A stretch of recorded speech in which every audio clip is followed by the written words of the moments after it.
Allez, on fait notre dernière, j'allais dire tentative. On fait notre dernière guidance avec la romance des anges. Allez, qu'est-ce qu'on a comme info, s'il vous plaît? Allez, qu'est-ce qu'on a comme info? On parle de lune de miel. La lune de miel, c'est la phase de 3 à 6 mois où vous êtes dans une relation et que tout se passe bien. Tout le monde porte des jolis masques de carnaval. Tout se passe bien et on vous dit de profiter de ce moment. On parle d'une chimie, d'une forte attraction entre vous et cette personne. On dit que votre vie sentimentale est affectée par la finance et les carrières. La carrière et les finances, pardon. Il va falloir travailler votre rapport à l'argent. On parle de réconciliation. On vous demande de vous libérer, de reprendre le contrôle de votre vie par rapport à vos craintes, vos peurs, votre style d'attachement, votre sabotage, l'espièglerie, l'amusement. On vous demande d'être fun en fait.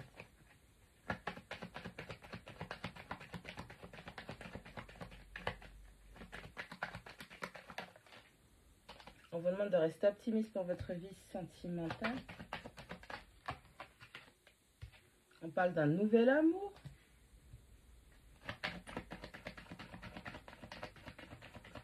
Et le mariage.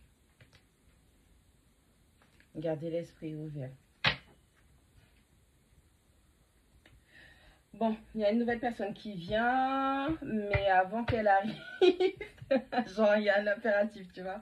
Il y a une nouvelle personne qui arrive, mais avant qu'elle ne soit là, on vous demande vraiment de reprendre le contrôle de votre vie, d'arrêter d'alimenter des situations, des personnes qui ne méritent pas votre énergie.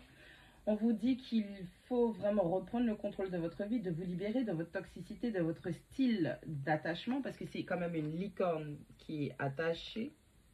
Dans un parc, on vous demande de sortir de votre zone de confort et de vos schémas, de votre style de pensée qui est limité au niveau de votre vie sentimentale.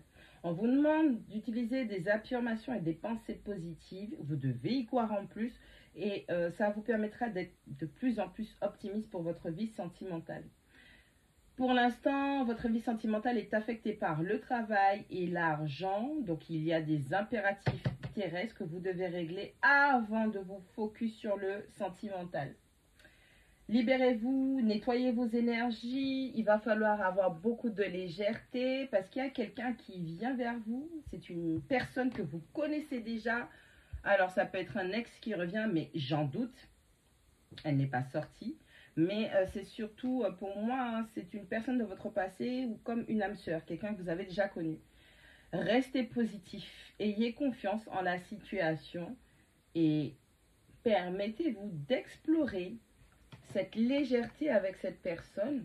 Vous allez vivre une période de lune de miel, vous allez profiter entre 3 et 6 mois où ça va très très bien se passer avec cette personne et ça va vous permettre d'apprendre à vous connaître.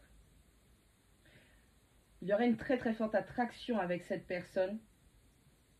Et c'est quelqu'un, si vous êtes vraiment sans masque, sans mentir, sans vous mentir, sans essayer de mentir à qui que ce soit, si vous êtes vraiment dans l'optique d'avoir une relation sérieuse, d'avoir un engagement, le mariage, le petit chien, la maison, les barbecues, le week-end, les trucs comme ça, bref, on vous dit que c'est quelqu'un de ce style-là qui vient vers vous. Mais, vous allez devoir garder l'esprit ouvert. Parce que vous sortez d'un amour qui est non réciproque, quelqu'un vous a fait perdre votre temps, où il n'y avait pas assez de force, d'attraction ou de points en commun dans cette relation pour que les choses avancent. Et vous devez garder l'esprit ouvert parce que la personne qui se dirige vers vous n'a rien à voir avec le type de schéma que vous avez connu auparavant. Et justement, en parlant de ces schémas-là, il va falloir vraiment vous libérer de ça. Alors, il va vraiment falloir que vous compreniez que vous avez une façon de faire, d'être, des incompréhensions, peut-être une forme de naïveté parce que vous ne connaissez pas ou vous n'avez peut-être pas appris vos leçons qui font que vous attirez à vous le même type d'énergie. C'est toujours la même personne avec une face différente, d'accord? attache un évitant, quelqu'un qui cache ses sentiments, quelqu'un qui fait du gaslight, quelqu'un qui manipule, quelqu'un qui trahit, quelqu'un qui triche, quelqu'un... Bref, ok? Parce que vous avez ces énergies-là et vous ne prenez pas conscience de ça, il va falloir travailler ça. D'où le fait que gardez votre esprit ouvert. Si vous avez l'habitude de fréquenter des tatoués qui font 1m85, vous allez peut-être attirer à vous un mec qui fait... Bon, je vous le souhaite pas, enfin, à chacun sa façon d'être, je juge pas. Mais vous allez attirer à vous un mec qui fasse 1m70, 1m75, qui a une autre façon de fonctionner et vous allez peut-être avoir des doutes sur cette personne. En tout cas, cette personne, elle cherche du sérieux.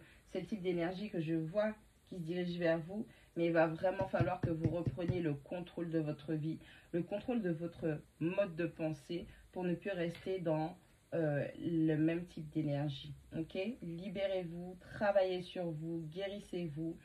Régler les problèmes de la 3D d'abord pour pouvoir être le plus léger que possible pour pouvoir accueillir cette personne dans des bonnes conditions, dans des bonnes vibes pour votre vie sentimentale. Normalement, ça va le faire.